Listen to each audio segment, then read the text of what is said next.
హే పాపన్నా నువ్వా? కాదు, పాపన చెల్లెల్ని. లోపల ఎంతసేపు ఉంటాడో నేను చూస్తాను. అయితే మీరు ఇక్కడే ఉంటారా? బేబీ ఎప్పుడో వెనక నుంచి వెనకే పారిపోయి ఉంటాడు. వాడితో నేను 1000 సార్లు చెప్పాను నా చెల్లెలతో తిరగొద్దు అని. ఆ, నేను ఇప్పుడు అదే చెప్తుంటాను, ఊళ్ళో ఎందుకు చెడ్డ పేరని. పోనీ వాళ్ళకి పెళ్లి చేసేద్దామా?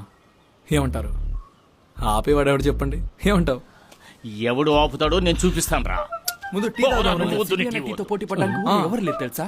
ఒకసారి ట్రై చేయొచ్చుగా. అలా అయితే ఆ టీని మీ అమ్మకు పాసులు చేయరా సన్నాసి. తొందరలో నేను నీ బాబుని ఏం చేస్తానో చూడరా. నా బావ జాయ్ నా ఫింగర్ టిప్ లో ఉన్నాడు. జస్ట్ మిస్ అయ్యాడు. నేనెవరో మీ ఇద్దరికి అర్థమయ్యేలా చేస్తాను. ముందా జాయ్ గారిని ఇక్కడికి